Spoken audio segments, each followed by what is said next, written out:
Reading through some of the stories here made me think of a strange one I heard from an ex-girlfriend a few years ago. I can't recall exactly what brought it up, but I think it was when she was too scared to grab something from under the bed one night. It puzzled me until she shared why. Her cousin, who she was really close with, came home late one evening and found the front door wide open. It freaked her out, but after searching the house and not finding anything missing, she chalked it up to forgetting to lock the door. The following night, her cousin was chilling in her room, doing whatever it is young girls do, when her cat started acting weird. It was lying on the floor, hissing loudly. No matter how much she tried to calm it down, the cat wouldn't stop, focusing all its aggression on the space beneath the bed. Curious and a bit annoyed, she got down on all fours to see what was going on. To her horror, there was a man lying under her bed facing her, clutching a sharp knife, his eyes locked onto hers.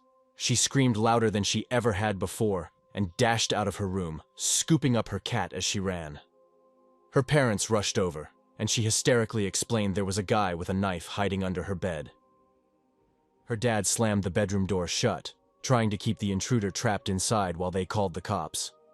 Unfortunately, the man managed to overpower her dad, flinging the door open and bolting out of the house before anyone could stop him.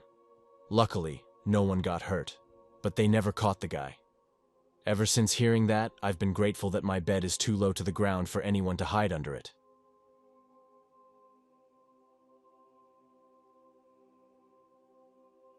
I'm a 32-year-old woman, and I want to tell you about my ex-friend, a 34-year-old guy. Let's call him Dan. I first met him in junior high through a mutual friend. From the start, I could tell Dan had a bit of a crush on me, but we never got really close, and he never acted on it, so I just shrugged it off. Jump ahead to a few years back, we reconnected over our shared love for watching local soccer matches.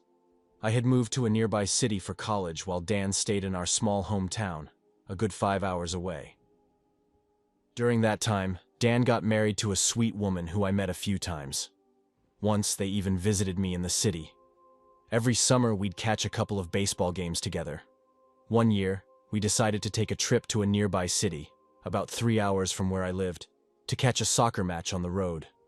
We made the drive, enjoyed the game, did a bit of sightseeing, and then headed back to my place late that night.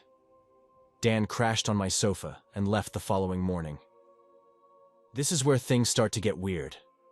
While we were driving back, I had offered to take the wheel if he felt tired, but he insisted on driving the whole way. Later, he admitted that there were a few moments when things got a little sketchy on the road, but he didn't say anything to me at the time and just kept driving. I noticed that he was tailgating the whole way, riding really close to the cars in front of us. Needless to say, I started feeling really uneasy whenever I was in his car.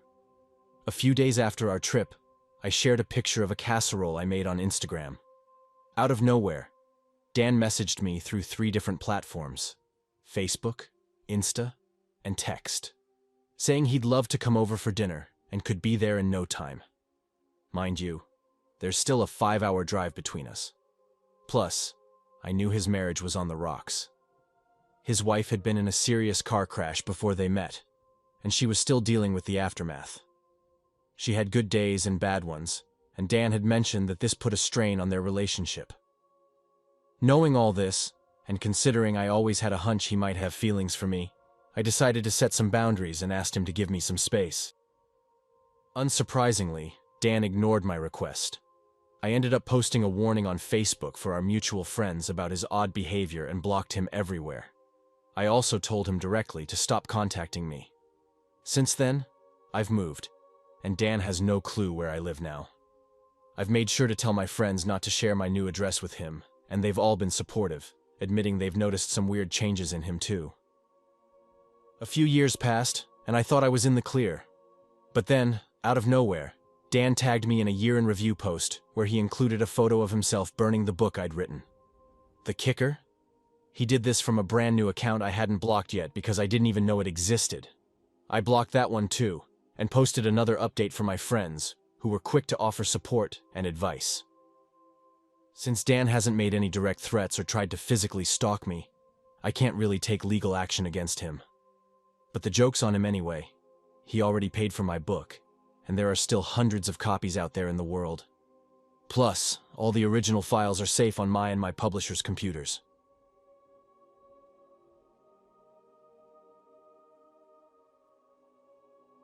This tale I'm about to share with you took place over about 4 or 7 years.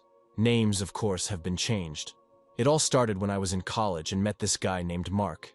He was charismatic, well-spoken, and carried himself with a certain confidence. Most people were drawn to him immediately, though I found him a bit intimidating. At the time, I was an 18-year-old out-of-shape kid with a tendency to act out just to get noticed. I'd wear outrageous outfits to class or crack jokes at the professor's expense, all in a bid for attention. I was that guy, the one who people didn't exactly hate but weren't keen to hang out with because I could be too much sometimes. It did nothing to help my already low self-esteem, but I didn't realize that until much later. Mark and I didn't hit it off right away, mainly because I got pretty drunk at a party once, and he decided on the spot that I was annoying. Despite that, we were civil to each other since we were in the same department and had a few classes together. Our social circles didn't overlap much either, even within our department. Mark had recently been discharged from the military boot camp. He told everyone it was due to an injury that made him unfit for service, but that wasn't the real reason, which I'll get to later. Fast forward about 5 months after I first met Mark, and our mutual friend Kevin invited me to a small gathering at his place. Kevin was Mark's roommate. I told Kevin that I felt like Mark didn't like me much, to which he replied that I was right. But he wanted us to get to know each other better because he was convinced we'd become friends if we just gave it a shot. After some persuading, I agreed to go. When I got to Kevin's place, there were only a handful of people from our department there. It was a laid-back atmosphere. There was some booze going around, and while I had a few drinks, I kept my distance from Mark. After a few hours and quite a few beers, I was feeling pretty good. Someone pulled out a couple of joints, and soon they were being passed around. When one came my way, Mark spoke up. "Don't bother giving it to him. He's too much of a goody-goody." I wasn't sure why he said that, or even thought it. Maybe it was because I'd mentioned in passing that I'd never tried weed before. Whatever the reason, it ticked me off that he was mocking me. So, I did what any 19-year-old drunk guy would do. I grabbed the joint and took the biggest hit I could manage. Now, anyone who's ever smoked weed knows that's a bad idea if it's your first time and you're dealing with strong stuff. After a coughing fit and laughter at my expense, I shot Mark a defiant look. He just nodded in my direction before continuing his conversation. No one had warned me not to mix alcohol with weed, and if I'd stopped there, I would have been fine. But I kept drinking, which made all the effects of being high even worse. By the time I realized I was high, I started to freak out. My mouth felt dry, my tongue seemed to swell, and my throat felt like it was closing up. The weightless feeling that sometimes comes with being high made me feel like I wasn't even touching the ground anymore. The way time seemed to stretch out made me feel like I was frozen in place. I started to panic. By this point, everyone else had left, and it was just me, Mark, and Kevin. I told Kevin I thought I was having an allergic reaction to the weed because something didn't feel right. Oddly enough, Mark asked me to explain what I was experiencing. When I did, he calmly walked me through everything, helping me relax. Once I'd calmed down, he handed me a controller, and we played video games until I was sober enough to drive home. It was actually really cool of him, and it marked the beginning of one of the best friendships I'd ever had. Until it turned into the worst, most toxic relationship. Over the next year or so, Mark and I grew really close. I considered him one of my best friends. Being around him was almost addictive. He had this way of making you feel important. Now, looking back, I realize he was a complete sociopath. But you don't notice those things until it's too late. He pressured me into working out with him, which boosted my energy and self-confidence. I got into decent shape. Not ripped, but definitely no longer the fat kid. He'd come over and drag me out of the house to do stuff. Before we became friends, I was a bit of a loner and a homebody. We'd go to the beach, mess around, or go hiking. Basically anything outdoorsy.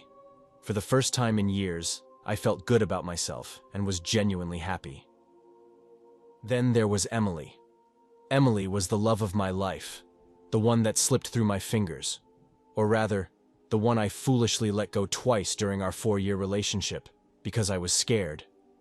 She's not a huge part of this story about Mark, but she played a role. She had come to my city to attend school and had a boyfriend back home.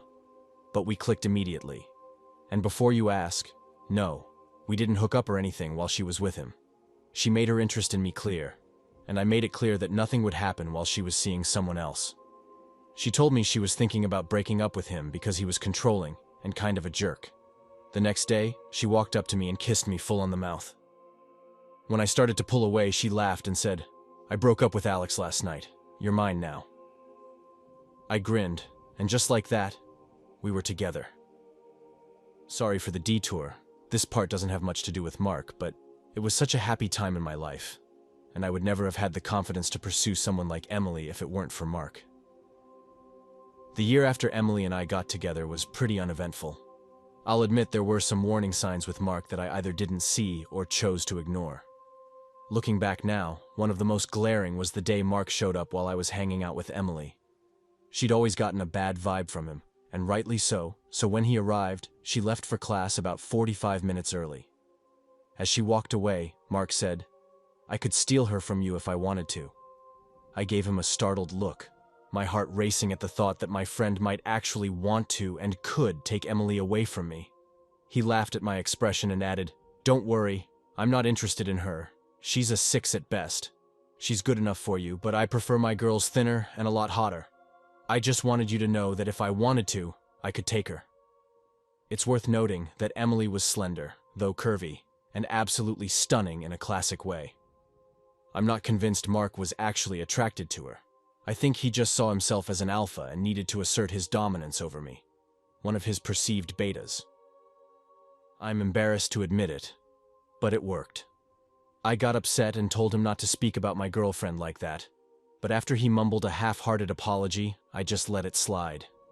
Over the next year, more red flags popped up, but I kept ignoring them.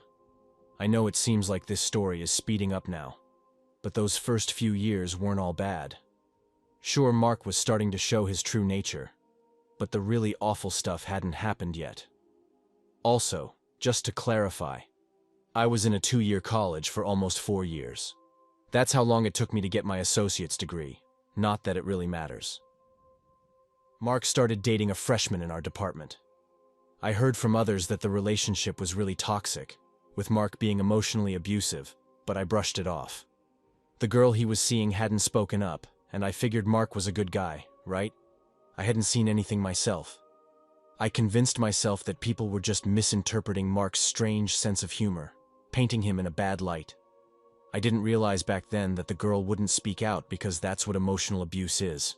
Manipulating someone into thinking they deserve the treatment they're getting, making them feel worthless.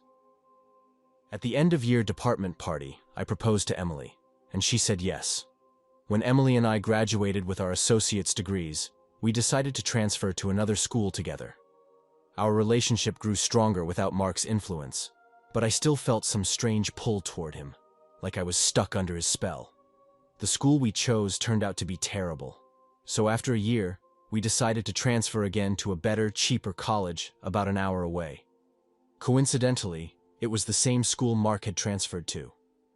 That summer, Emily moved back to her hometown to transition between schools, and I ended things with her for the first time, over the phone.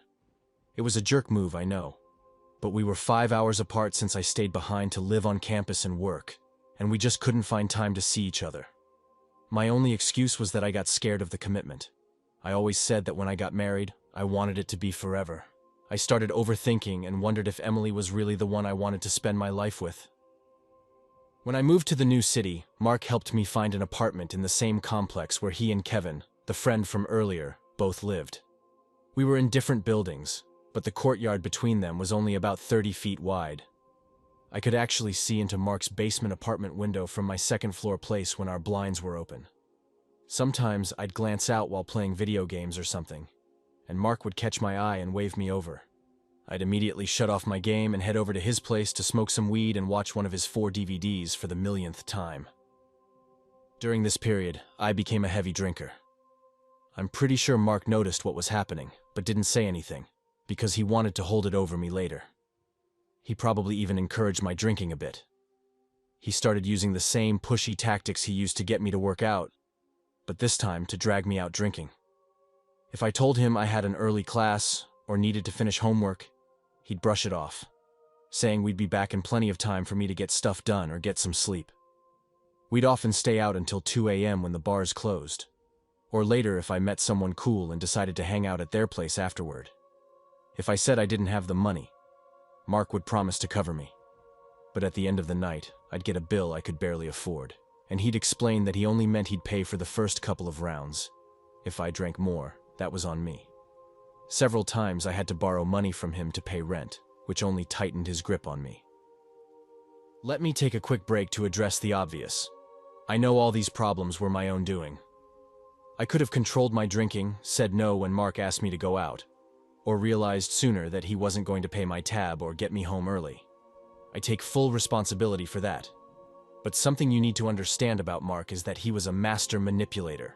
He made me feel like a terrible friend if I ever told him no, even when I had a perfectly valid reason to refuse. The point of sharing this part of the story is to highlight that Mark was never the good friend I thought he was.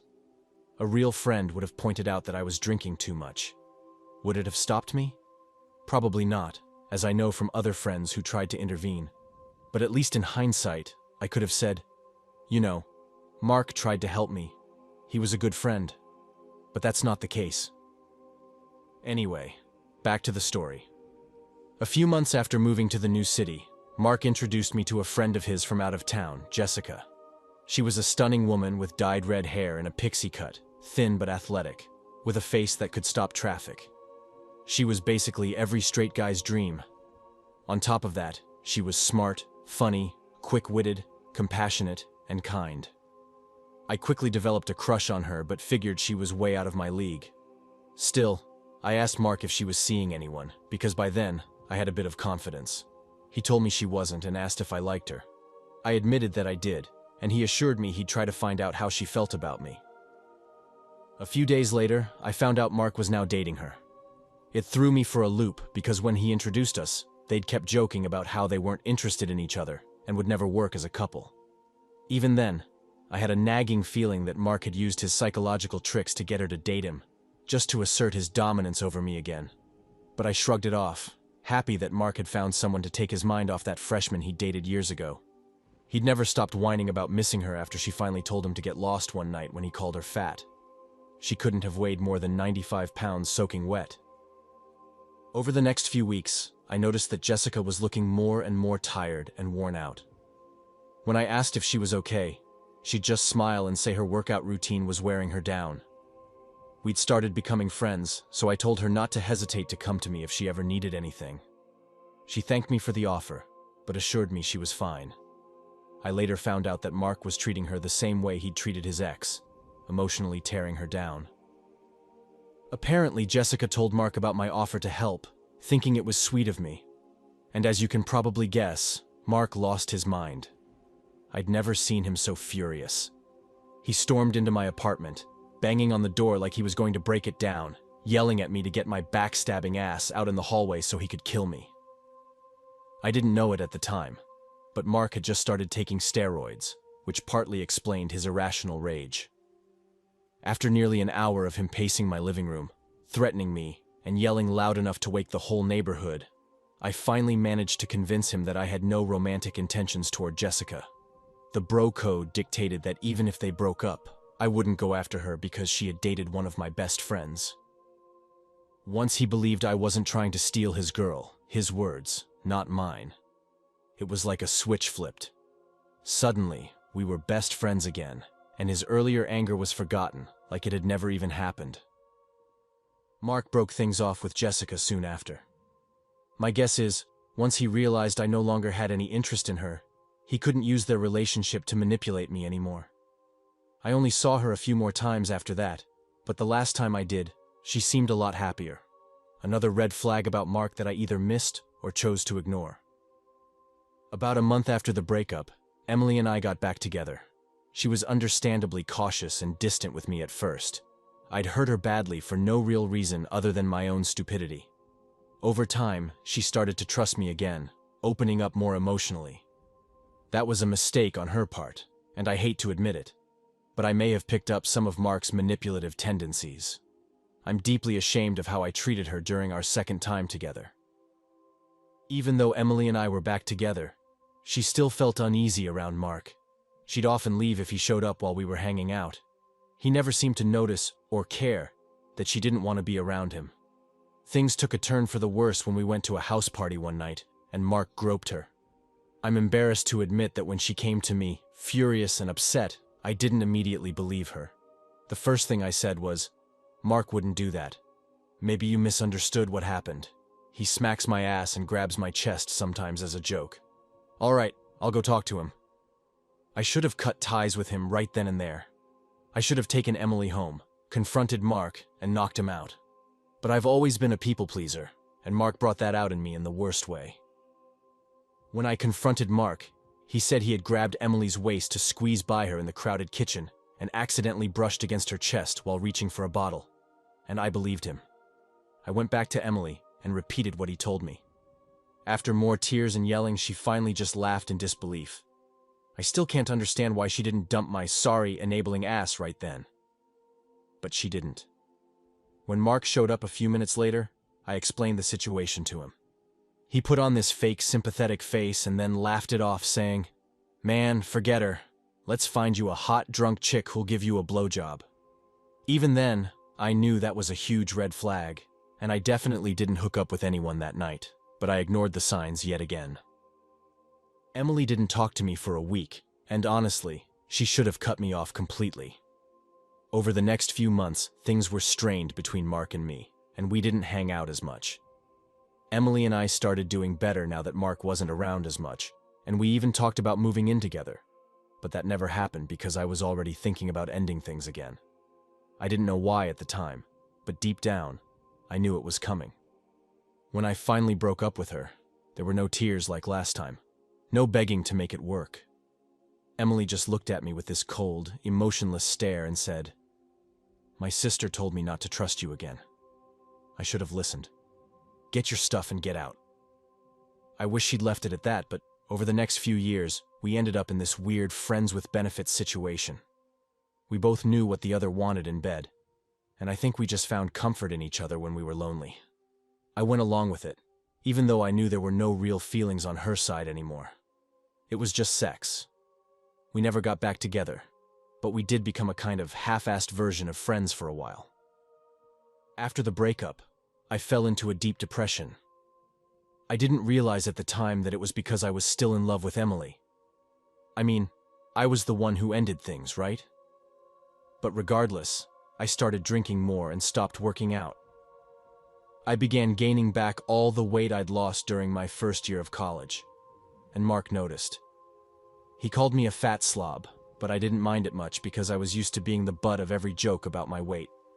Besides, he always said it with a laugh, like we were just two friends ribbing each other, right? Around this time, I started hanging out with him again. One day, Mark asked if I wanted to move into a house with him. I politely declined because I liked living alone, and my rent was pretty cheap for where I was. He called me a coward and got irrationally angry, saying I owed him everything. He spent the next hour and a half screaming at me. We didn't talk for 3 days, but when he finally calmed down, he never apologized for his outburst. When he did move out, another friend of ours who had just gone through a breakup took his apartment.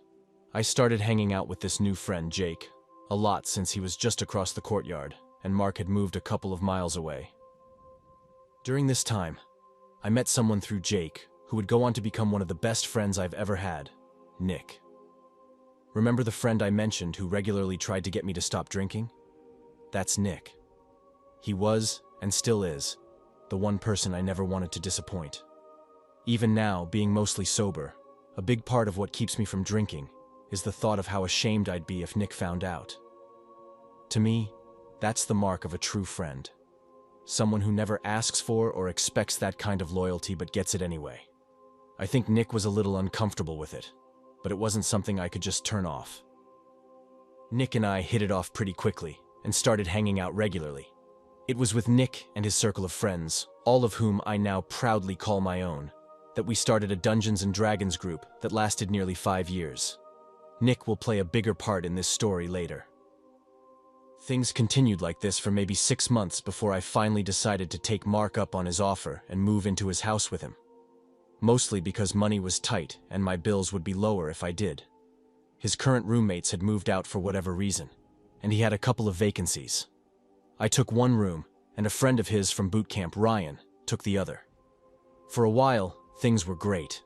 Mark had apparently found religion. He'd become Catholic and had given up the drugs. It felt like I had my old friend back from those early days when we first started hanging out. Mark, Ryan, and I often took road trips, hit up bars, or explored outdoor spots around the city. Remember when I mentioned Mark was discharged from the military due to an injury? Well, that wasn't the truth at all. One night, while Mark was working, Ryan and I were hanging out having a few beers when the topic came up. "You know he's nuts, right?" Ryan asked. "What do you mean?" I replied. "He got kicked out before finishing boot camp." I was surprised and told Ryan that Mark had claimed it was due to some injury. Ryan gave me a look of disbelief before explaining that Mark had been overheard by a commanding officer talking about killing his then-wife, her supposed lover, and even their daughter after boot camp. They had given him a psychological evaluation and discharged him for being too unstable, even for the military. I later confirmed this with some of Mark's childhood friends. By then, I was starting to see Mark for who he really was, but I was still too loyal to let go of the idea that he was a good friend. One time, I invited Nick over to play video games, and when Mark met him, the first thing he did was call him fat. Nick was a big guy at the time, but he'd been working hard to get in shape. Shout out to Nick, if you're reading this, you look great now, regardless. I remember the look of disbelief on Nick's face, but I brushed it off, telling him that was just how Mark made friends. If he wasn't calling you names, it meant he didn't like you. Can we all agree to stop this behavior? Treating people like crap to break the ice is a terrible habit. I've done it in the past, and I hate that I ever did. Anyway, not the point. I could tell Nick was skeptical, but he let it slide. I think he resented me for not standing up for him, though he never said anything. I wouldn't blame him if he did. A few weeks after my conversation with Ryan, Mark had a friend from out of town stay with us for the weekend. Ryan was away on a work trip or something. I forget the details. Before his friend arrived, Mark told me she was fat but cute, and that if I wanted to hook up with her, he'd give his blessing. That rubbed me the wrong way. Not just because of how he described her, which turned out to be completely false, but because he felt the need to give permission for two of his friends to sleep together. I kept quiet, though. I don't remember her name, but she was a very attractive woman. She was curvy, but nowhere near fat. I couldn't understand why Mark would describe her that way. We got along really well from the start. That night, she and Mark ended up sleeping together. I'm pretty sure he did it just because he knew I liked her. I wasn't desperate to start a relationship with her, but I did have a bit of a crush, and once again, Mark asserted his dominance over me. The next day, we all went to lunch at a local spot, and Mark basically left his friend with me to drive his car back to the house while he went off to do who knows what. I was pissed. Not just because he ditched us, but because this woman had come all this way to visit him, and he just bailed for no good reason. She and I spent the day watching movies and playing video games. We talked a lot about Mark, as he was our common link, and she revealed a bunch of stuff about him that I won't get into here. Otherwise, I'd be typing this for weeks. I texted Mark multiple times throughout the day, asking where he was. He didn't respond until about midnight, when I sent a message saying it was shady of him to leave his friend with me when she had come to see him. The text I got back just said, "Mind your own business, fat ass. I'll be home when I'm home." He finally rolled in around 10 the next morning, driving a motorcycle I'd never seen before. As his friend was getting ready to leave, he barely said goodbye to her. Once the door shut, I rounded on him. "Where the hell were you, man?" I asked, feeling my anger rise. "Not that it's any of your business, but I was helping a friend bury a body," he snapped as he walked into his room. I knew instantly he was lying. I had this gut instinct with Mark. I could almost always tell when he was lying, and this one was so ridiculous that I didn't even need to think about it. "No, you weren't," I muttered under my breath. "What was that, fat ass?" he shot back, coming back into the room shirtless and getting in my face. I pushed him away, and he looked completely shocked. He couldn't believe I was standing up to him. "I said you're lying," I repeated, enunciating each word. "But if you want to treat your friend like crap after she drove 4 hours to see you, go ahead." We glared at each other for a few seconds before he deflated and looked almost ashamed, which surprised the hell out of me. "I was with a girl I'm dating," he finally admitted quietly. "So you invited your friend to stay with us, cheated on your girlfriend with her, then ditched us and lied to me about it. Screw you, man. You're a real piece of work," I snapped, storming into my room. I'm pretty sure Mark threw something at me, but he missed because I heard a loud thud against the wall as I walked through the doorway. I didn't stop to check.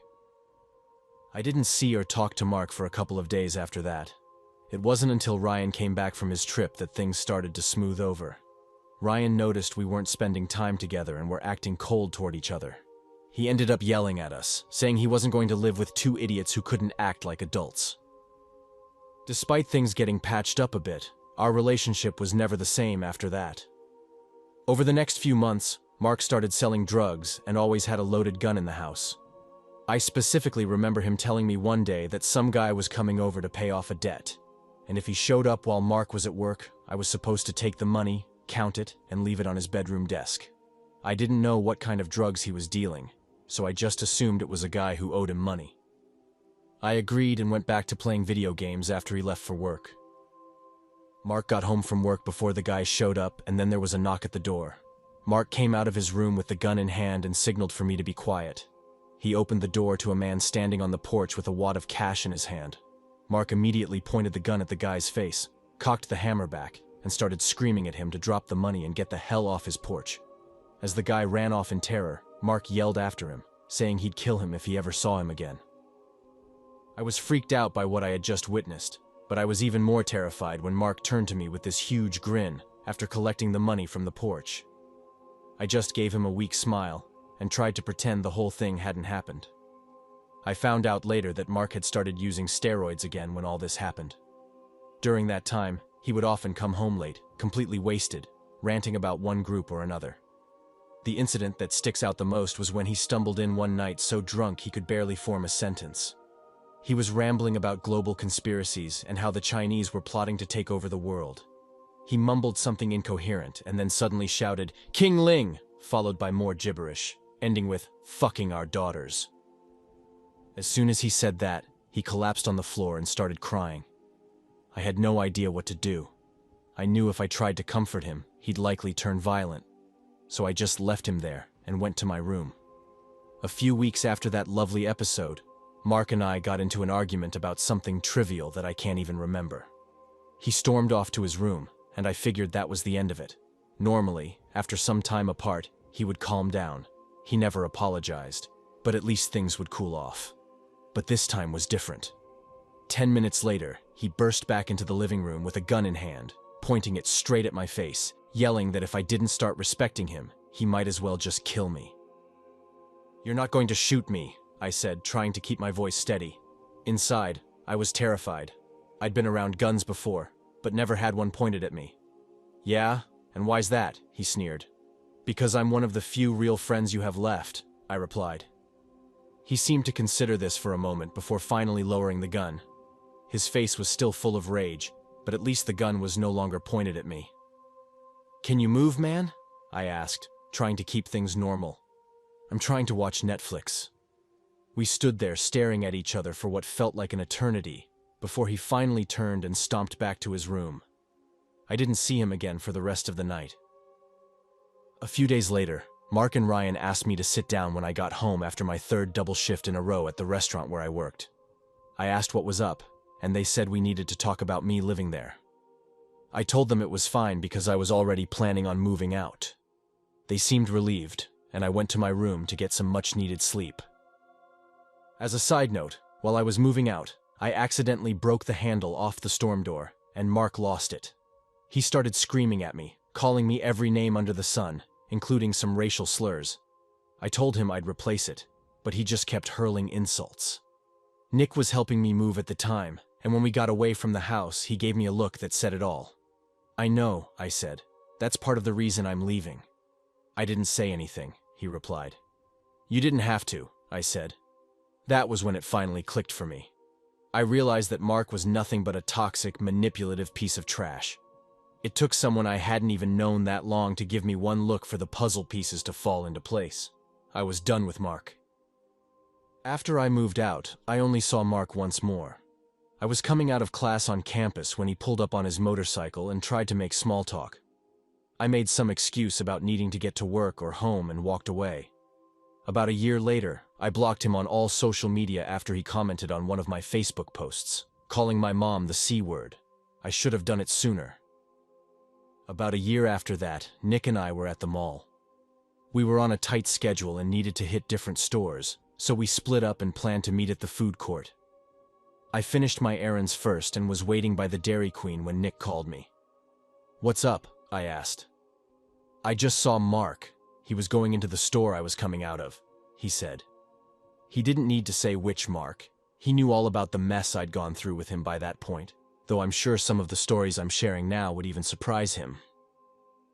My heart started racing, and I felt like I couldn't breathe. I hadn't spoken to Mark in over 2 years, and the thought of running into him now filled me with dread. "Hello? You still there?" Nick asked. "Yeah," I managed to say. "I'll meet you at the car." "That's why I told you. I'll be out in a bit." I practically sprinted to my car and kept praying that Nick would get there soon. My mind raced with thoughts of what I would say or do if Mark showed up. Luckily, I never had to find out because Nick appeared pretty quickly, and we left. That was the last time I heard anything about Mark. The events I've shared in this story aren't everything that happened, of course. There were more incidents during my time with Mark, including more death threats, a physical fight, more verbal abuse, and even an insurance scam Mark tried to rope me into without my knowledge. At this point, you might be wondering why I didn't cut ties with Mark sooner. Why didn't I walk away after the first red flag? Well, there are a few reasons. First and foremost, as I've said, Mark was a psychopath. Psychopaths are incredibly skilled at making people trust them, even while treating them like garbage. Not to mention, he gaslit me into believing that a lot of the smaller incidents were my fault, which made me think the bigger problems were also on me. This is how psychological abusers keep control. Secondly, I'm loyal to a fault. I'll see the good in people I care about, even if they stab me in the back repeatedly. It's a flaw I'm working on. I only started seeing the terrible side of Mark when he treated another friend I cared about like crap. Third, a part of me was genuinely scared to walk away. I was afraid, and sometimes still am, that he'd get it into his head to come after me because I rejected him. This, again, is part of the conditioning that abusers instill in their victims. But regardless, I'm much happier now and relieved that I've put that toxic friendship behind me. I want to end this on an important note. If you're in any kind of relationship and start noticing red flags, don't ignore them like I did. I explained away so many of the red flags that Mark was waving proudly, and I regret it to this day. I was lucky to get out of that toxic friendship with only some psychological scars and a shattered sense of self-worth. But it could have ended much worse. If you need help getting out, seek it immediately. Leave everything behind if you have to. Things can be replaced. You can't. Thanks for reading this, and Mark, wherever you've moved to, I hope I never see or hear from you again.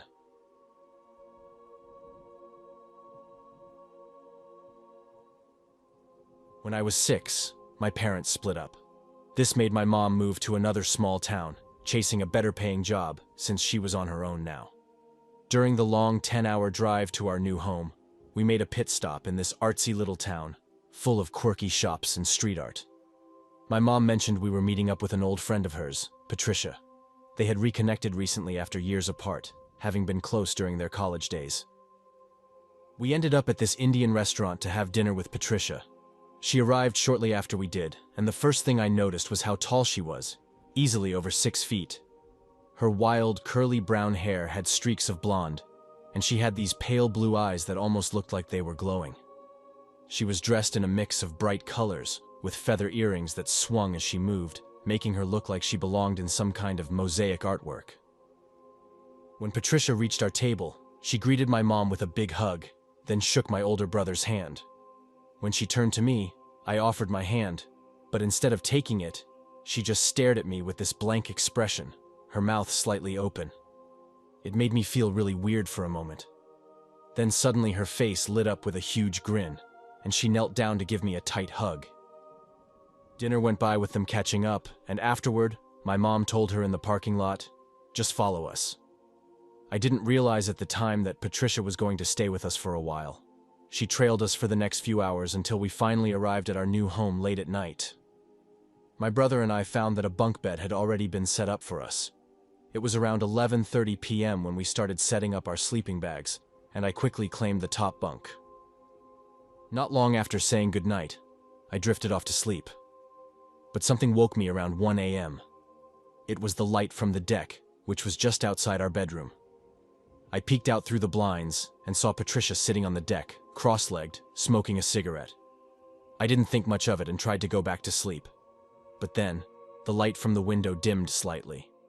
I turned my head on the pillow, and there, standing outside, was the silhouette of Patricia. She was just standing there, facing my window. I didn't dare sit up or make a sound. I just kept pretending to be asleep. Her shadow moved away, and then I heard the front door click shut. The light on the patio went out after a few minutes, so I turned to face the wall, trying to go back to sleep. Just as I was drifting off, my bedroom door creaked open. I quickly turned my head, thinking it was my mom, but it wasn't. It was Patricia, dressed in a nightgown. I immediately turned back toward the wall and squeezed my eyes shut. I felt her quietly walk over to my bed. She gently started combing her fingers through the back of my hair, her nails lightly scratching my scalp.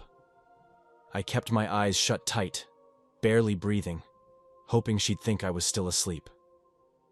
A soft scent of lavender filled the room as she began rubbing some kind of oil on the back of my neck, massaging the muscles with a weird pinching motion. At first, I was tense, but as the minutes passed, I started to relax. It wasn't long before I drifted back to sleep, feeling strangely at ease. The next morning, I woke up to find my mom already gone for work, and Patricia was waiting for us at the table with cereal. She'd added chocolate chips to my bowl, but not my brother's. My brother and I made some small talk with her. She was all smiles and giggles, trying to make everything seem normal, like this was just another morning. After breakfast, my brother went to set up his PlayStation in his room. I, as usual, was the last to finish eating. Patricia just sat there, watching me closely. When I finally finished, I said, "Thanks," and reached for my bowl to take it to the sink. But she placed her hand on mine and said, "I gave you that neck massage so you wouldn't wet the bed. I know how new places can make that happen." I looked up at her, puzzled, and said, "I've never wet the bed before, but thanks, I guess." She continued giving me those strange neck massages for the next few nights, always using that same lavender oil. After a few days, I told her I felt comfortable and she didn't need to do it anymore. She sighed but agreed, though she seemed a bit disappointed. The next week, I started elementary school, which meant early bedtimes around 8 p.m. My mom and Patricia would stay up late, chatting and drinking wine after my brother and I had gone to bed. I started waiting for them to go to sleep before sneaking to the bathroom at night because my mom didn't like me being up late on school nights. Once everything got quiet around 11 p.m., I'd tiptoe to the bathroom. But soon, I noticed something strange. Every time I got up to use the bathroom, Patricia would be there too. It didn't matter how quietly I moved. As soon as I opened my door, she'd be walking down the hallway toward the bathroom. It became so predictable that I started avoiding the bathroom altogether and sneaking outside to pee from the back door. I just couldn't handle running into her there night after night. This whole thing was starting to really frustrate me, no joke. I began to open my door as quietly as possible, then sprint to the bathroom. For a little while, that seemed to work. But one night, I got up a bit later than usual, around 1 a.m. I was still half asleep, so I wasn't as careful with the noise. As soon as I opened my door, Patricia's door flew open too. She came rushing out into the dimly lit hallway, completely naked, and hurried straight for the bathroom. I was already too far down the hallway to turn back, so I dove behind one of my mom's big plants, crouching with my knees pulled to my chest and my head down. Patricia stormed past me so fast that I felt the air move around me. She stayed in the bathroom for almost an hour with the door cracked open, lights off, and no sound coming from inside. I didn't dare move. I just stayed curled up behind that plant, trying to make myself as small as possible. Eventually, I heard the bathroom door creak open, and then she started pacing up and down the hallway. I stayed hidden until she finally went back to her room. I tried to brush it off as a freak accident, just bad timing. But after that night, it became a pattern. If I made even the slightest noise, creaked a floorboard, opened my door, she would bolt out of her room, naked, and rush down the hall. It was unnerving, to say the least. About a month later, my brother and I were outside, fooling around with some sticks, pretending they were swords. In the middle of our play, he accidentally smacked me in the forehead with his stick, and it started bleeding pretty badly. Patricia saw it happen. I expected her to scold him, maybe even comfort me, but instead, she marched over to my brother and kicked him hard in the head with her boot, knocking him flat on his back. He scrambled up, tears streaming down his face, and ran into the house. Meanwhile, Patricia grabbed me and started rocking me in her arms, shaking so much that it felt like she was vibrating. She kept asking over and over, "Are you hurt? Are you hurt?" Her voice was trembling, almost frantic. Later, my brother told my mom what happened, and that was the last straw. She decided Patricia had to go. On her final day with us, Patricia made sure to have a moment alone with me in the driveway before getting into her car. She knelt down and said, "I hope we meet again in another life. You remind me so much of my husband. Goodbye." Then she started crying, hugging me tightly. After she left, I asked my mom about her husband. Turns out, he was a Marine who had died in Iraq a few years before she moved in with us. My mom mentioned that Patricia often said how much I reminded her of him, almost every day. My mom hasn't spoken to her since, and I never told her about the massages or the other weird stuff.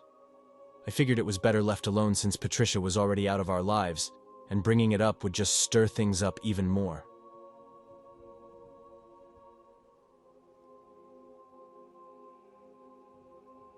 In 2019, my cousin Kate got involved with a guy named David.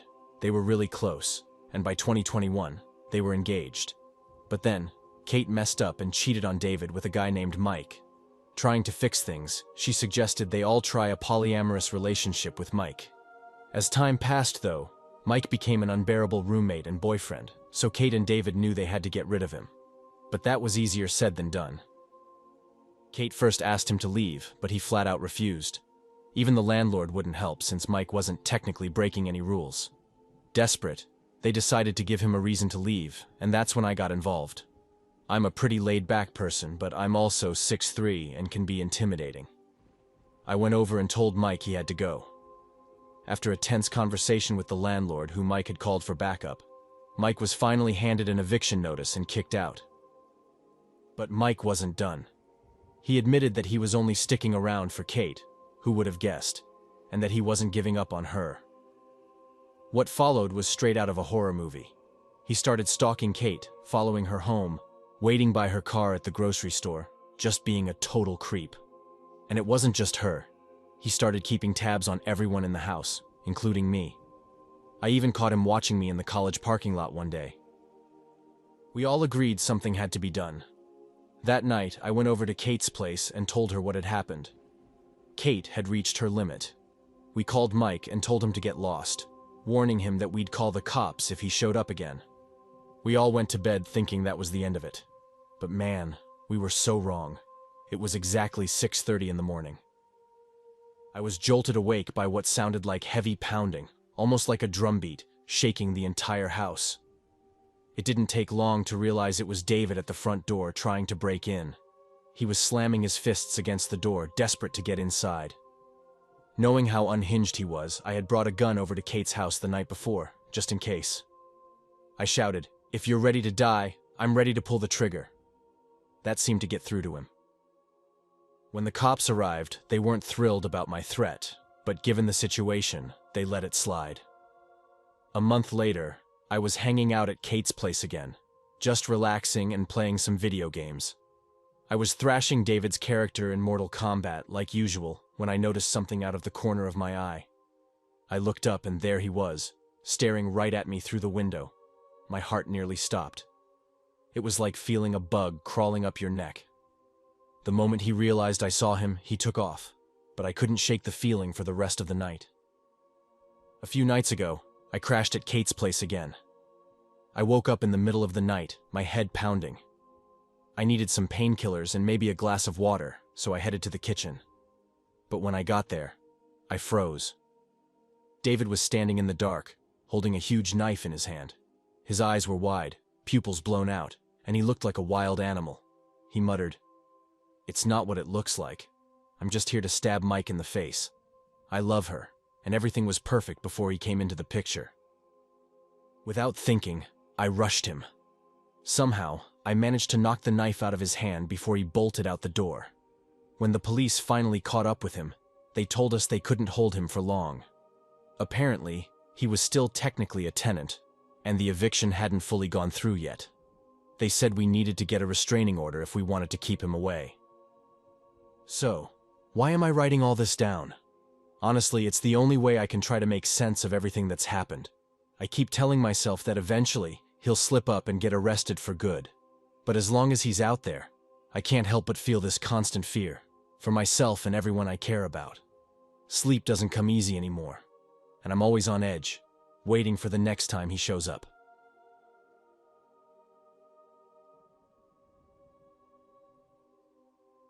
My closest friend and I grew up in a dull, trying too hard to be cool town in southern Georgia, where we were always the outsiders.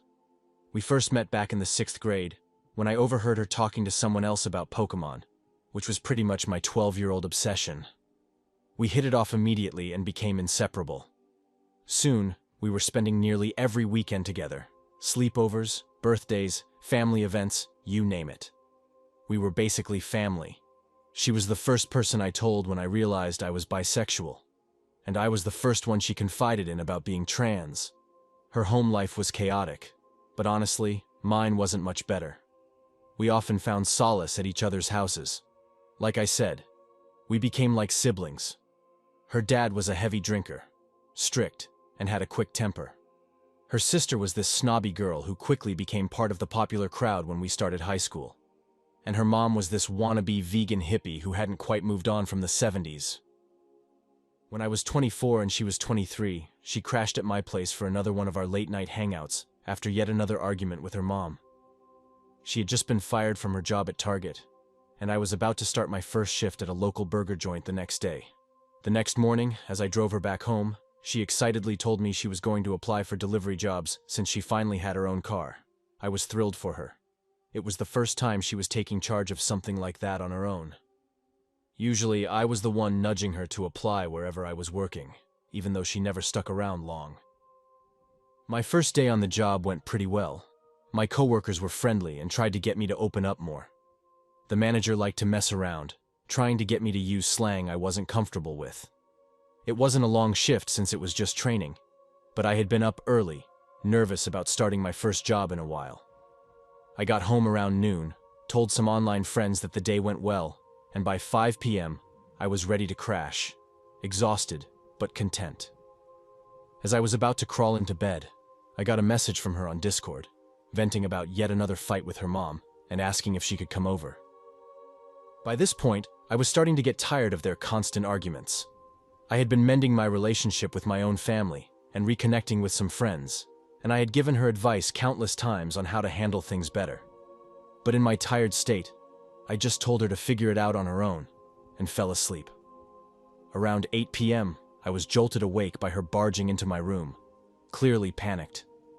Still groggy and trying to shake off sleep, I dragged myself to the bathroom to pee, then came back to find her sitting on my bed, rocking back and forth. That's when I noticed she was covered in blood. I asked her what happened. She tells me in a shaky voice that she just saw her mother get stabbed to death by someone. My brain goes into overdrive trying to process what she just said. Deep down, a part of me is screaming that something doesn't add up. Why is she just sitting here, rocking back and forth like that? Why didn't she call the cops right away? But this is my best friend we're talking about. The person I've known for what feels like forever. The one person I've always been able to rely on. I push those doubts aside and go to tell my brother and stepdad. My mom had passed away a year earlier, almost to the day, so we were all in a pretty dark place, barely talking to each other. That's just how we dealt with things, keeping it all bottled up. When I tell them what's going on, they immediately voice the same doubts I had, though they're much more blunt about it. I make excuses that even I don't really believe, and head back to my room, phone in hand. I finally convince her to call the police, and I listen as she describes everything in detail. A man in a black ski mask, she says. When the police show up, she's adamant that it was probably her dad. They send officers to her house to check the scene and take her statement. I ride with her in the back of the squad car to the police station. It's around 3 a.m. by the time her sister and dad are brought in for questioning. I have work in a few hours, so I ask one of the officers to take me home. It takes forever for me to fall asleep. The next day at work, I'm quieter than usual until my manager notices something's off and asks me what happened. I tell him everything, but decide to stick it out for the rest of my shift. When I get home, my brother tells me she confessed. Her mom had threatened to kick her out because she couldn't hold down a job, and in a fit of rage, she grabbed a kitchen knife and just snapped. My mind goes blank, like a computer freezing, and I turn back to my screen. I was in a voice chat at the time, and all I could manage to say was, "My best friend just admitted to killing her mom." Then I hung up and just laid on my bed, staring at the ceiling. Her trial started on the 10th of this month. I don't know how it ended, but my grandma told me she took a plea deal, life in prison, instead of the death penalty. Part of me wants to scream at the world for taking away such a kind, caring woman. But a bigger part of me is just relieved she's facing the consequences. Emily, you were my best friend, my sister, my ride or die. But please, let's never meet again.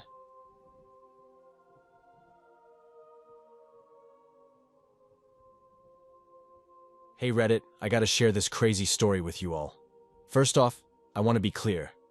I was super clueless when I was younger. Like, really clueless.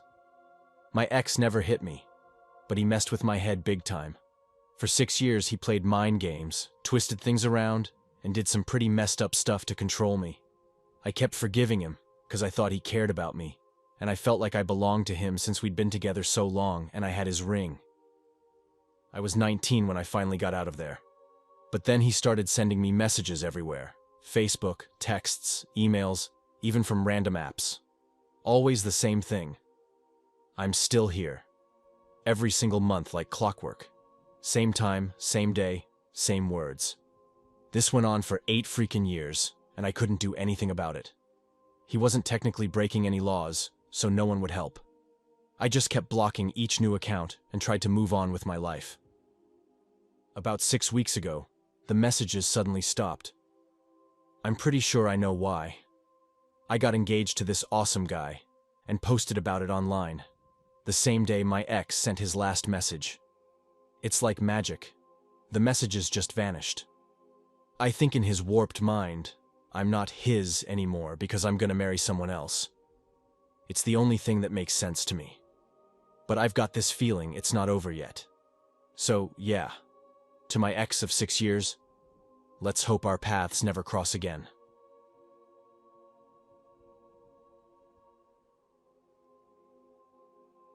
Hey Reddit, this is my first post and it's pretty heavy. Heads up, it talks about abuse, so be warned.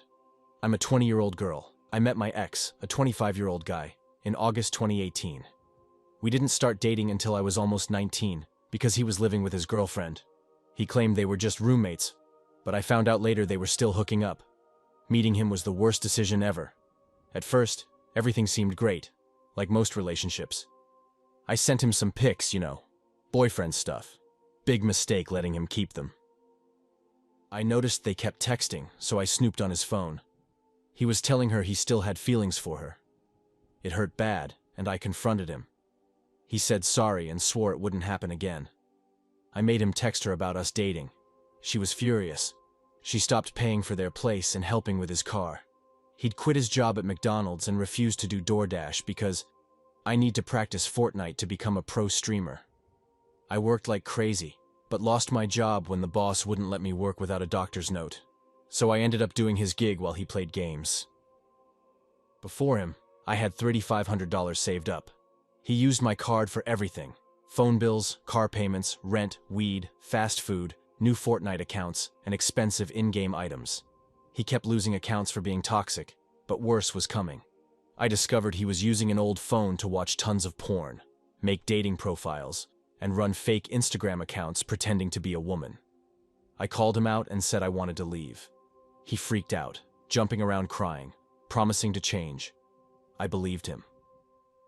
Things got worse, and I was scared to go. He shoved me into a wall, yelling in my face, "You hid my car keys 'cause you're jealous of other girls." Which was dumb since he'd thrown them at me in another fight. One day, I checked his tablet and found out he was selling my pictures from when I was 17 and 18. He was doing the same with his ex's pics too. I started packing my stuff and put super glue in his charger port to get rid of that gross stuff I saw. When he figured out it wouldn't charge, he lost it. He started yelling right in my face. I tried to grab my things and leave, but he pulled me down when I turned around. He wrestled me into a chokehold. I was crying, thinking this was it, but he let go before I passed out. I was coughing and gasping for air while he just stood there laughing at me. I tried to crawl away, but he grabbed my ankle and dragged me out of the place. I kicked to get free, which made him pull harder like we were playing tug of war. He left me outside without my wallet, keys, or anything valuable. I begged for my stuff so I could just go home. He came out and dragged me down the steps by my leg, leaving me with huge bruises and some cuts. I called the cops, but they didn't do anything. Later, he had to move after getting kicked out of the apartment. I got a new job. One cold day, I went to get a sweater from my car and found him sitting inside, on his phone. I'd left it unlocked, 'cause I work in a safe area. I called him a jerk and told him to get out.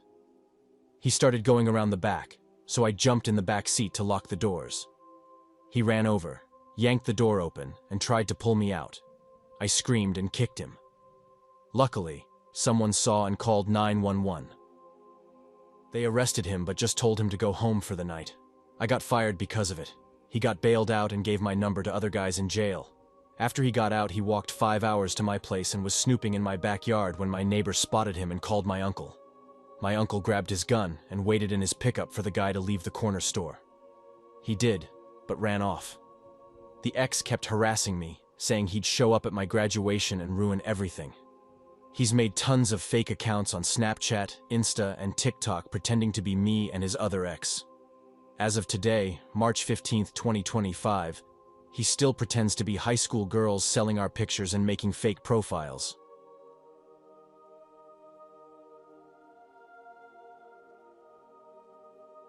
When we first crossed paths, you mentioned that you didn't have anyone who really got you. We were all new to the area, and it was my first time living away from my family. Despite that, I found myself comforting you, even though you were much older and had been away from your folks for about 5 years. You started spending more time with me after that so-called friend of yours ditched you. We quickly became close, and soon you began revealing your true nature. You'd lash out, yelling and hurling insults at me whenever I disagreed with you. It felt like you needed me to constantly praise you, like you thrived on being the center of attention. If I got sick, you wouldn't even check on me, but somehow you were the good friend, while I, who had helped you with everything, including when you broke your leg, was the bad one. Even when I took you to the doctor when you were ill, you couldn't stop spewing hurtful words, tearing me down piece by piece. You were the only one who knew about my panic attacks, yet you were quick to label me as someone just seeking attention because of them. You thought I was trying to get close to some guy who, in your mind, had a thing for you, and you called me a slut for it, even though he was just helping me through a rough patch, something you never seemed willing to do. You warned me to stay away from your circle of friends, and you even went as far as to criticize my mom's parenting skills. It didn't matter how exhausted I was. I still ended up doing your assignments. Everyone around us saw it. They even started calling me your servant, but all you cared about was yourself. You blamed me when your crush ended up with someone else, and I just took it. Then, when you supposedly got a boyfriend, I was the last to know, and you didn't even bother to share his picture with me. But when I got into a relationship, you went around telling everyone that I was too young to be in anything serious. You even told me not to bring up my relationship around you. You cut me off from everyone, talked trash about me, called me a flirt, all while pretending to be my friend. You constantly put me in uncomfortable situations, like making me beg for your attention when you gave me the silent treatment for something you did in front of people I couldn't stand. And you relished in it. When I finally decided to cut you out of my life, you were shocked to find yourself alone. You claimed I didn't have friends, but the truth was, you were the one who left without anyone even noticing. It's been almost 2 years now, and I still have friends I once ignored because of you. To the people who asked why I stuck with you, and if by some chance you read this, which I doubt, but if you do, and wonder why I stayed by your side for over a year, it's because I saw you as a sister. I genuinely cared for you, no matter how terribly you treated me. I trusted your words, overlooking your actions, and even though it sounds foolish, a part of me still cares for you. But I can't forget how you changed me into someone I barely recognize. Now, I struggle with trust, constantly paranoid about people's intentions, and have lost so much self-love and confidence. I'm just a shadow of who I used to be. To the former best friend who manipulated me, brought out the worst in me, and left me with scars that will last a lifetime. I still care. But please, let's never cross paths again.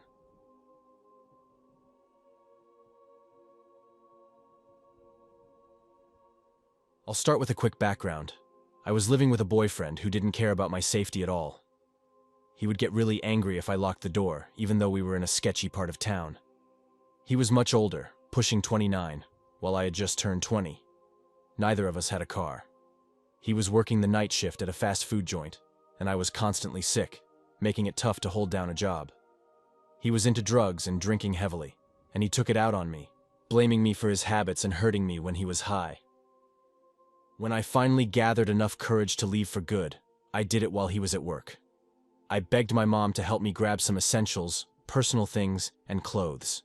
Instead of just helping me pack, she called the police. Turns out, he had a warrant out for his arrest, so she got a cop to come with us for protection.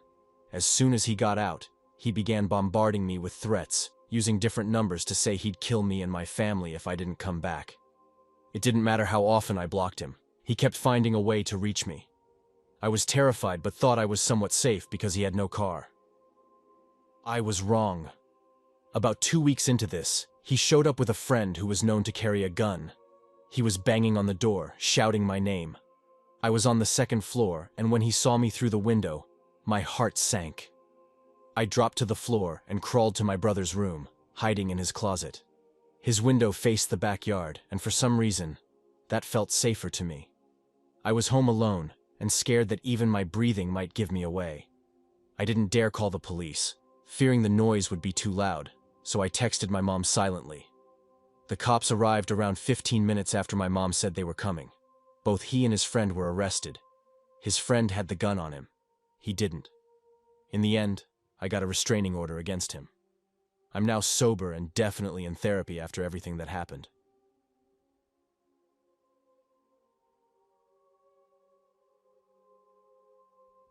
My dad had been seeing this woman for a while, and everything seemed to be going well. She met us a few times, and my sister and I got along with her just fine. Eventually, Dad asked her to move in with us. She packed up her stuff and drove about 8 hours to join us, bringing along her 2 cats. The first couple of months were pretty smooth until she couldn't land a job. They had agreed beforehand that she would have at least one job lined up for an interview before moving in. She moved in on August 1st but didn't secure a job until mid-February. Meanwhile, I had just graduated from high school with no job experience, but I managed to find work before she did. Because of this, Dad had to cover her car payments and insurance, which put us in a tough spot financially. But we managed. Then in November, we stumbled upon something troubling. A year's worth of text messages between her and a friend named Jason. These texts were sent after she and my dad started dating, and while she was still living in her old town. The messages were full of him coming over for late-night visits, and included some explicit photos. Dad confronted her about it, but she brushed it off, claiming we didn't get her friendship with Jason. Somehow, Dad let it slide, especially since they hadn't messaged each other in weeks. But small fights started to break out, and she began sneaking money out of Dad's wallet at night to buy cigarettes.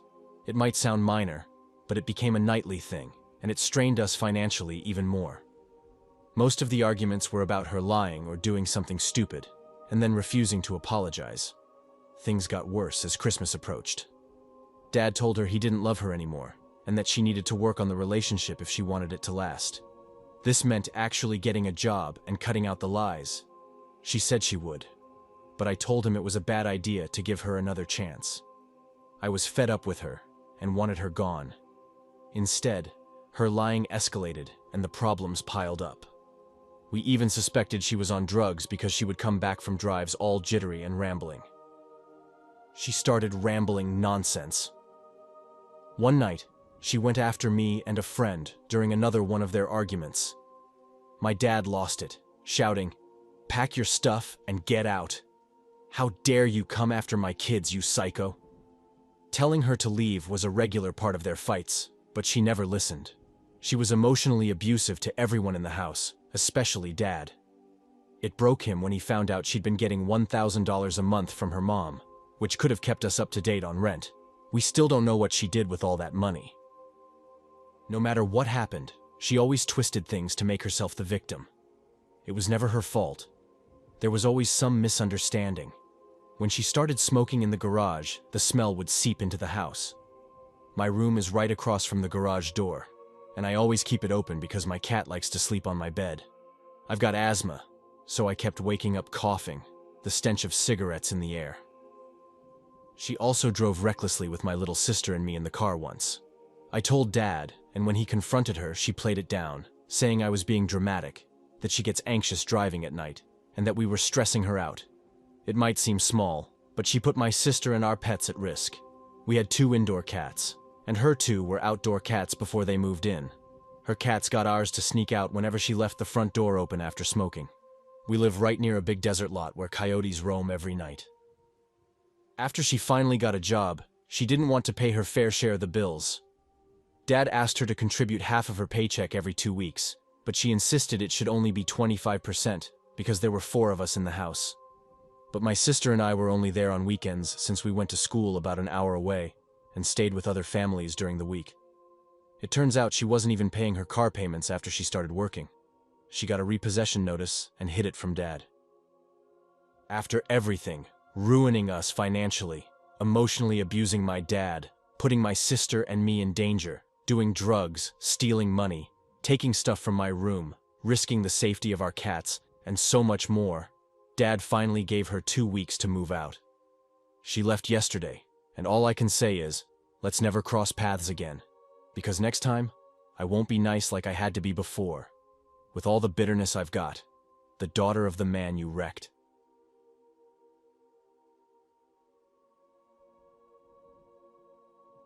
When I was 21, I was finally settling into my own apartment when I got an unexpected message from my old high school girlfriend. We had dated briefly, but it ended badly because I was a jerk and started seeing someone else. It had been about 7 years since high school, and honestly, I never thought I'd hear from her again. But here she was, saying she had moved on from the past and wanted to try again. We went on a date, which led to a few more, and before I knew it, we were back together. A month into our new relationship, I was working the night shift when she called, sounding frantic. She told me she had a huge fight with her mom that escalated into something physical. She said her mom slapped her and she needed to get away for a while. When I got home, I found out that she wasn't just cooling off. She was moving in. I'm a pretty easygoing guy, and I didn't mind the company, especially since I could use help with the bills. I knew this could get messy, but I didn't realize how messy it would become. We managed to live together for 2 months before everything started to go downhill. She became increasingly insecure, first about me talking to other women, and then about me watching porn. Our arguments started to drag on, sometimes lasting the whole night. Things took a darker turn when she began to harm herself and blamed me for it. One night, she cut herself so deeply that she ended up needing a tetanus shot. Late-night calls started coming in more often, always when I was on duty at the fire station. She'd demand to know where I was, who I was with, and why I wasn't answering right away. One night, things hit a boiling point when she went off the rails. saying that watching porn was just as bad as physically hurting her. She screamed at me, blaming me for her self-harm and the trips to the hospital. I finally had enough and told her to pack her things and go. That's when she really lost it. She grabbed the revolver I kept locked up for emergencies, saying she was going to kill me and then herself. I managed to dial 911, and as soon as she heard the sirens, she threw the gun outside and stormed off. I thought that would be the end of it, but it was far from over. A couple of days later, she texted me, saying she needed to drop off her key to my place. I told her to just toss it, but she showed up anyway, leaving the key and a letter taped to my door. The note was full of nonsense about how I was the one who needed help and how she forgave me for everything. I stopped reading as soon as she started that crap about me being mentally ill. She didn't stop there. She kept sending messages, asking if I had read the letter, and then tried to blame her behavior on a miscarriage. She claimed she had been pregnant with my child and lost it because of the stress. Now, years later, I'm happily married with a wonderful 4-year-old, and I don't regret for a second getting out of that mess. Let's just say, I learned my lesson the hard way.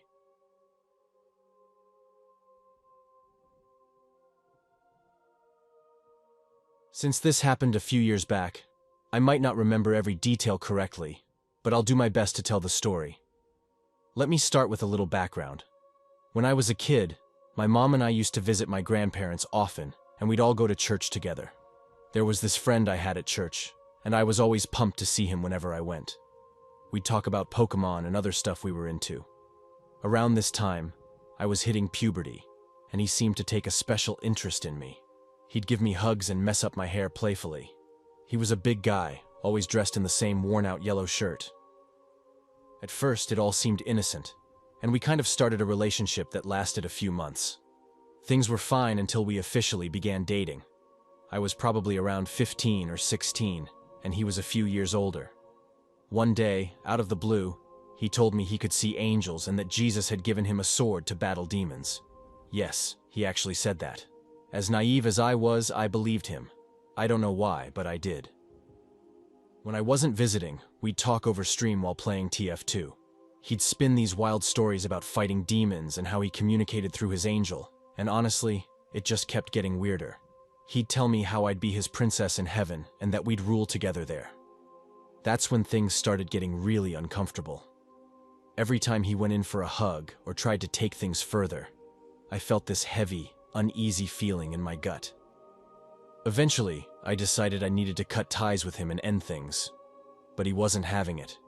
He bombarded me with emails, pleading for me to come back, saying I was making a huge mistake by leaving him. The last time I saw him was also the last time I set foot in that church. My mom, younger brother, and I had to go for a small gathering to celebrate my grandma's birthday. I had a bad feeling about it because I knew his family often catered church events. I was certain he'd be there. My mom brushed it off, telling me not to worry, but I couldn't shake the feeling that something was about to go down. When we got to the church, I told my mom I was going to hang out in the kids' playroom, where I knew I'd be safe while we waited for the cake. I brought my DS to keep myself distracted and tried to focus on the game, but suddenly I felt this heavy presence looming over me. I didn't even have to look. I knew it was him. My heart started pounding, and I immediately went into panic mode. I bolted from the room and ran around the church trying to lose him. I kept running until I was sure he wasn't following me anymore. When I finally came out of hiding, my mom and brother hurried me back to the house, and I swore I'd never return to that church again. Now, when we visit my grandparents, I always stay home while the others go to church. My mom still goes sometimes, and on occasion, she runs into him. He'll say these weird, cryptic things to her, and it freaks me out. Part of me just wants to go back and tell him to leave my family alone for good.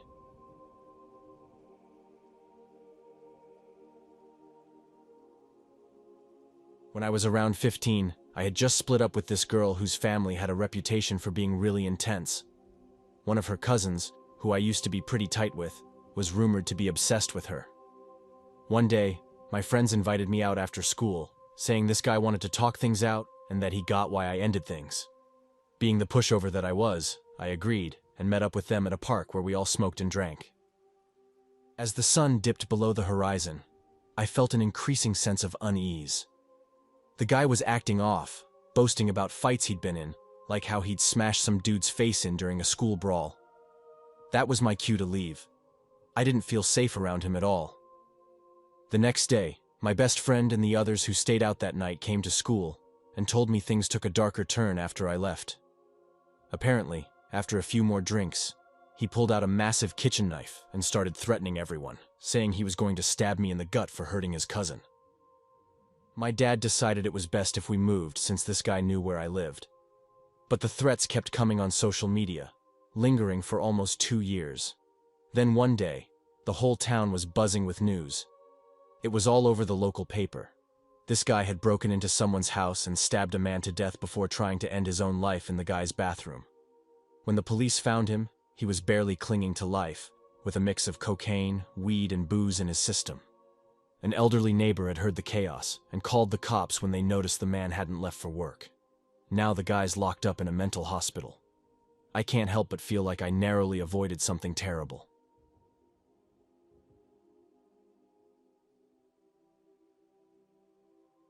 So, this is my first time posting here, but I gotta share something that happened to me a while back.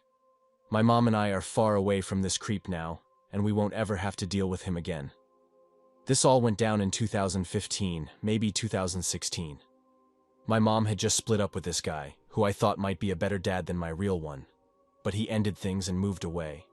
It sucked at the time, but then my granny had the brilliant idea of setting my mom up with this new dude, after the last relationship crashed and burned. The guy, let's call him Cletus, was a total hick. Now, I'm not saying all country folk are bad. Some can be real nice and hardworking. But Cletus? He was a mean, dumb, lazy drunk and an all-around weirdo. I couldn't trust him no matter how much my mom tried to convince me he had a good side. This jerk was super racist to a delivery guy who was just trying to do his job. The poor dude was Middle Eastern, and Cletus yelled at him, saying stuff like, "Get out of our country!" When called out on his BS, Cletus claimed his cousin died in the army. So that's why he acted like a jerk. My buddy put it best. Your cousin died protecting that delivery guy's rights as an American too, you know. Another messed up thing Cletus did was during my 22nd birthday party. He overheard me talking to my friends about my sexuality, and after I mentioned it, he demanded I kiss one of my pals to prove it. Then he went on this long rant about how I was going to hell and all that garbage. But wait, it gets worse. Earlier that night, one of my friends, who was only 17, caught Cletus staring at her while she was dancing. It was gross, like he thought she was some stripper or something. It took my mom forever to dump this loser. They had a huge fight where he called her names because she had me when she was young. My mom was 16 when I was born. Finally, she kicked his butt out of our place. This creep made me so mad and scared, and he even messed up my relationship with my mom. We're doing better now, but Cletus did some real damage. The last I heard about him was when my aunt's ex ran into him at the gas station. Cletus asked where his daughter was. My aunt's ex was confused and asked who he meant. When Cletus said my name, she straight up told him, "She's not your kid, dude." So, Cletus, if by some miracle you're reading this, which I doubt, because you can barely turn on a computer, listen up. I'm not your daughter. You're a racist, nasty jerk who took advantage of my mom when she was lonely. Let's never, ever cross paths again.